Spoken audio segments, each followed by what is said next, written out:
La peur d'origine, là, c'est la chute de ton âme. Avant la chute là, de séparation, t'as pas peur. Parce que la peur est intégrée dans ta puissance. C'est pas qu'elle n'existe pas.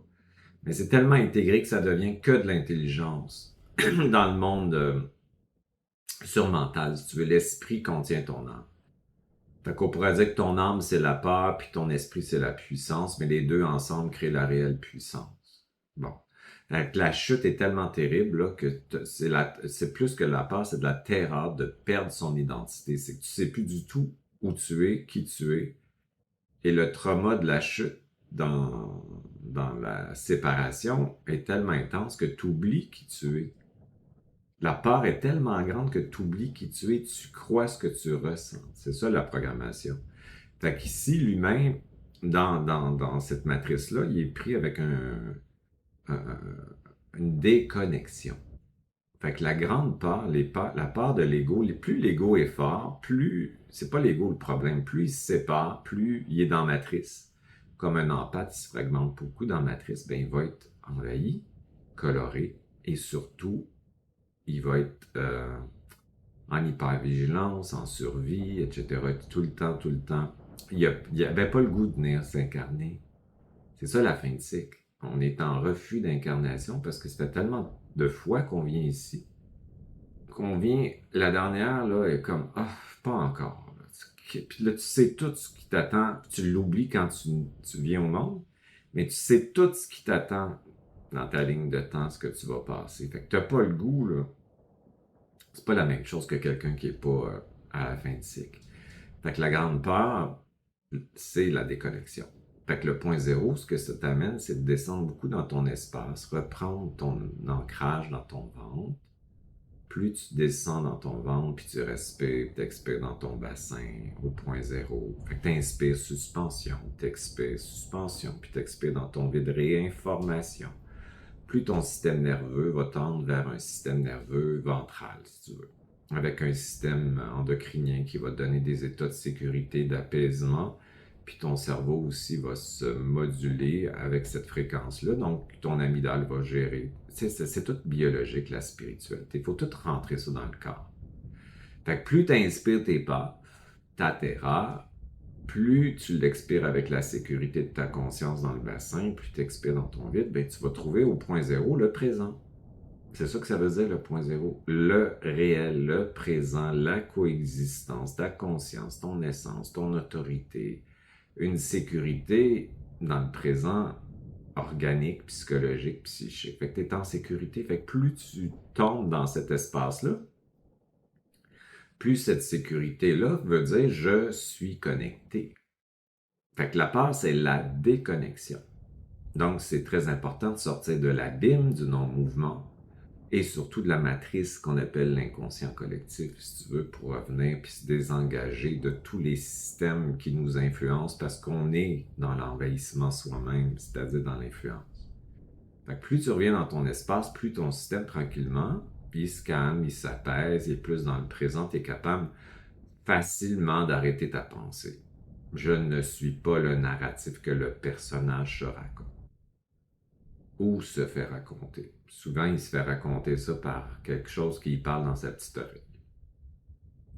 La pensée vient d'ailleurs. Quand on est à l'extérieur de soi, quand on est à l'intérieur de soi, la pensée vient de soi, étant ta conscience qui est branchée sur un champ et qui est ton guide, si tu veux, ta présence. Fait que toi, dans la technique, les petites techniques que j'ai données dans mon dernier texte là, sur défectueux, c'est te regarder dans le miroir avec la position de ta conscience qui tend la main, hein, parce que c'est comme si tu faisais un high five à ton reflet.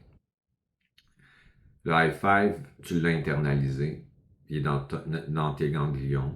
C'est-à-dire que pour toi, ça veut dire coopération, même si tu y penses pas, même si tu n'en as jamais fait, c'est déjà internalisé. Fait qu'en faisant ça, tu vas prendre position avec ta conscience, puis tu vas sécuriser ton personnage. Je t'accompagne aujourd'hui, je suis avec toi, et tu vas vivre dans l'ancrage de la sécurité avec moi. Je vais te ramener dans la sécurité aujourd'hui.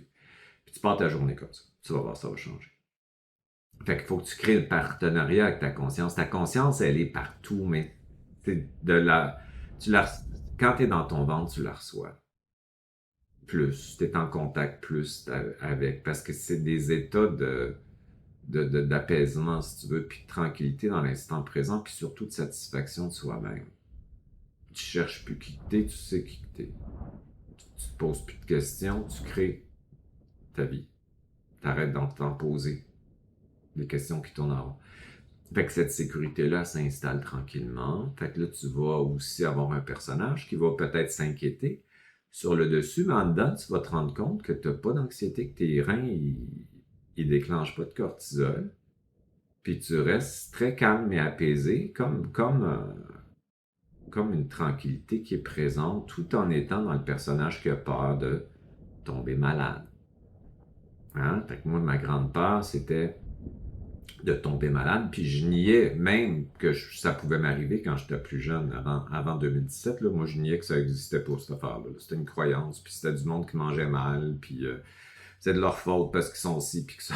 tu comprends? Moi j'étais dans le monde holistique, là. Puis après ça, oh boy, ça peut arriver à tout le monde, c'est vrai, même si tu manges bien. Fait que c'est multifactoriel en fait, puis c'est souvent des maladies auto-immunes aussi qui créent ça avec le temps, puis de l'inflammation dans le corps, puis il y a plein de facteurs. Mais si tu vis comme en pâte à l'extérieur de toi, c'est sûr que tu vas être envahi, tu comprends? Fait que l'envahissement, ça crée beaucoup de débalancement de survie, et puis tout ça, ça crée un bain chimique aussi adaptatif dans un monde de survie qui est soit j'attaque ou je fuis, tu sais. Fait que c'est pas très bon. Fait que plus tu reviens dedans, plus l'apaisement de tout ça, ben, change ton système nerveux. Fait que la peur et la terreur, c'est une charge féminine. Et en puissancer le féminin, ça veut dire de l'intégrer comme une charge aussi belle que la sécurité profonde. Et c'est là que ton point zéro va s'intégrer. Parce que si tu arrives à aimer la peur, hein, la peur, ça veut dire je suis déconnecté du champ qui me soutient, je suis déconnecté de ma conscience qui est branchée sur un champ qui me soutient. Et je dois contrôler tout, hein, par l'hypervigilance, l'ivresse mentale, pour essayer tout le temps de gérer des peurs. Fait que le contrôle, c'est pas le problème, c'est la peur non intégrée qui est le problème. Fait que si tu vas à l'origine de tout, tu vas inspirer la terreur et la peur et tu vas la mettre en mouvement par une commande. La commande, c'est mettre en mouvement cette peur et cette terreur avec une sécurité immuable, éternelle, que ta conscience est la source, le champ porte au point zéro et t'expires dans ton vide.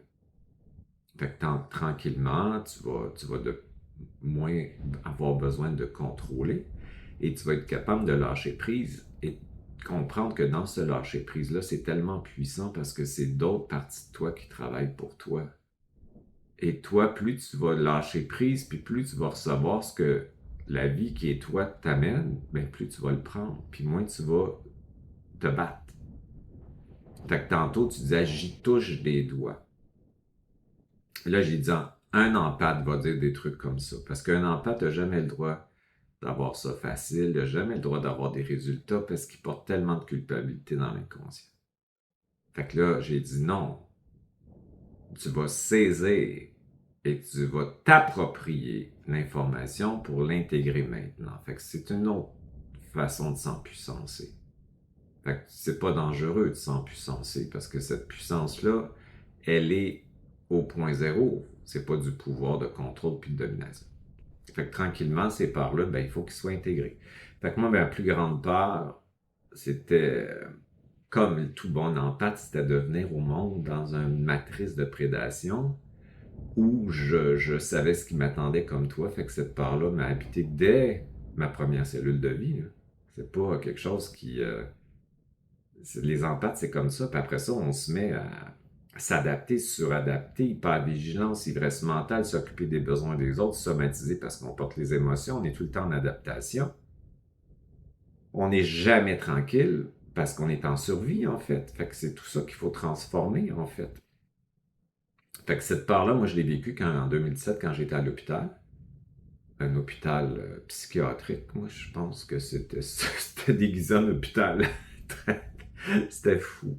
Fait que c'est comme j'ai eu un empathe hypersensible. Mon voyage de mort, ça a été extraordinaire. Les compréhensions puis le savoir qui m'est resté dans mes cellules, ça a été fantastique. Mais quand je suis revenu dans la matière, ça a été atroce. C'est pour ça, souvent, quand tu fais ces voyages-là, tu veux pas revenir, tu sais. Fait que là, l'envahissement, tu sais, on était quatre dans une chambre, le bruit, les néons, les gens qui meurent puis qui crient après les infirmières la nuit, le monsieur qui viole la madame qui est à côté. C'était pas de salle de bain. Pour un empathe, je souffrais plus de l'environnement, de l'envahissement, puis de se faire taponner par du monde. Les empathes, on n'aime pas ça. Là. Tu sais, bien, monsieur, je vais te donner une petite piqûre pour dormir, là, puis tout ça. Là, puis tu te retrouves pratiquement sans identité parce que t'es pas important vraiment. Eux autres, ils savent ce qu'ils font, puis toi, t'es un... Tu comprends? Fait que moi, je l'ai touché, la vulnérabilité, là. Tu sais, pour faire caca, il y avait 4 personnes qui me levaient, puis je faisais caca devant le monde. C'était épouvantable pour un empathe, là. Cette souffrance d'être là, moi, je me sauvais la nuit, puis on me ramenait, là. Tellement que je voulais m'en aller de là. La souffrance, pour moi, c'était pas tant que j'ai été opéré à cœur ouvert, que j'ai été opéré partout, puis c'était de subir cet envahissement-là, des gens qui prenaient le contrôle sur moi, puis je pouvais pas rien faire avec tout l'environnement. C'est ça, l'envahissement. Ça a été tellement difficile que j'ai pas dormi pendant tout le temps que j'étais là-bas. Même s'ils me donnaient de la morphine tout le temps, les autres qui aiment ça, les médicaments. C'était quelque chose. Ouais, ouais. Fait que j'ai touché la plus grande part, c'est d'être coincé. Comme quand je suis venu au monde, puis je me suis senti coincé ici, pris. Tu comprends? Puis c'est la peur, ça, être coincé, pris, de se sentir impuissant. Fait que toutes mes plus grandes peurs, je les ai vécues là. C'était plus tout l'environnement de l'information. Tu sais, il y a des ondes électromagnétiques, il y a des machines, il y a plein d'entités là-dedans, il y a plein d'émotions, il y a plein de... C'était plus souffrant ça que de passer à travers tout ce que j'ai vécu, de perdre mon œil puis tout ça. Je souffrais plus de ça. Quelque chose, hein? Fait que se retrouver coincé, pris sous l'emprise de décisions puis de personnes, c'est quelque chose pour un empathe. Fait que moi, j'ai goûté à cette terreur-là. C'était quelque chose. Évidemment, aujourd'hui, c'est différent parce que j'ai appris à me ramener dans mon espace, à sortir de l'espace des autres, être dans un système nerveux qui a complètement changé. Donc, je dirais pas que j'aimerais ça, mais je souffrirais beaucoup moins de ça maintenant que j'ai souffert de ça. Ça a été une initiation, la pire initiation pour moi, ça a été de me retrouver sorti de mon environnement, évidemment dans un environnement hostile pour moi, avec des multiples opérations, avec tu sais, ils t'endorment là-dedans, puis tout ça, puis là, après, tu te fais jouer après, puis le contexte était vraiment difficile, ouais, pour un empathe. Fait que moi, je me sauvais. C'était comme les vieux là, qui sont Alzheimer puis qui se sauvent, là, mais moi, j'essayais de me sauver, je me cachais, puis là, j'essayais de descendre, puis tellement que c'était... Là, j'appelais tous mes amis pour qu'ils viennent me chercher. J'aurais fait pareil. Ouais, mais ils venaient pas me chercher, les tabarouettes. Ben non. Puis là, ben là, j'étais pris là avec toute la nuit. Des fois, il se passait des trucs de cris de fou. Là. Fait que c'est une initiation. Fait que ça me ramène à la chute de l'âme. Exactement comme ça qu'elle s'est sentie. Puis ça me ramène à la déconnexion du corps, si tu veux. Puis plus tu rentres, moins t'as peur. Puis la peur de l'incarnation, de venir ici en sachant que tu veux pas, mais que tu sais. Moi, je me souviens, je savais tout ce qui m'attendait. Je me souviens de ça dans le ventre, là, quand je suis arrivé, là, puis que j'avais l'impression qu'on m'avait joué un tour, là. Puis j'étais forcé à venir. Là. C'était pas un choix, c'était pas une décision. Je me souviens, puis je savais tout ce qui m'attendait, puis je savais que ça allait être dur. Je le savais. Ouais. Et t'as gardé ce souvenir-là depuis toujours. Ouais. Oui. Pas, il n'y a pas d'attachement émotionnel aujourd'hui à ce souvenir-là, mais j'ai gardé information, comment je me sentais. Information. Ouais, puis comme tout bon empathe, ben je suis arrivé, puis j'étais un gars, puis il attendait une fille, puis etc., etc. Là. Fait qu'il y a toujours une raison qui est déclenchée, qui te Ah bah déclenche ta oui. programmation, puis comme, fait que c'est toujours le non-droit d'exister qui apparaît tout de suite. Là. Hein. Bah, moi, c'est l'inverse. Ils attendaient un garçon et Toi je suis devenue aussi? une fille. Bon, tu vois, fait que c'est tout le temps, mais ça là, c'est C'est les absurde. mêmes histoires. Ouais, C'est moi je vais, hallucinant. moi je trouve c'est extraordinaire les empathes, comment on a toutes les mêmes Ouais. caractéristiques, mais pas dans la même vie, mais Mais toute la même perception des choses avec les mêmes programmes d'adaptation puis de survie. C'est incroyable complètement. comment on se ressemble, j'en reviens pas. À chaque jour j'en suis étonné. Alors que pendant des années, on se croit seul, isolé et on Mm. vit tout dans le secret, qu'on vit Mm. tout, on n'exprime rien, tout est intérieur. Ouais. Et effectivement, quand d'un coup, on entend quelqu'un parler de qu'on ne connaît pas, qui est au bout du monde et qui dit exactement Ouais. ce qu'on nous on a vécu et ce qu'on a traversé, on se dit mais Ben, moi, j'avais c'est quoi? besoin de tout mettre ça en mots, parce que moi, la parole puis la discussion, tu sais, ça fait longtemps que je suis en thérapie, là, ça m'a sauvé. Mettre des mots, parler, exprimer, aller chercher. Puis même si j'avais un sentiment, une émotion, sans l'expliquer, le sentiment, à un moment donné, il se définissait par la parole. Moi, la parole, l'écoute, ça m'a sauvé la vie. Fait que moi, j'ai eu besoin de mettre ça en parole puis en écrit parce que, bon, c'est plus, c'est plus précis quand j'écris, c'est ça, parce que c'est plus défini. Moi, j'aime ça, les Oui, trucs profonds. Puis je me l'explique à moi-même. Fait que je me suis mis comme un chemin d'explication personnelle que j'ai partagé. Puis à ma grande surprise, ben, ça a touché beaucoup de monde. Beaucoup, beaucoup de monde qui ont pu mettre des mots sur ce qu'ils vivaient. C'est ça qui est extraordinaire.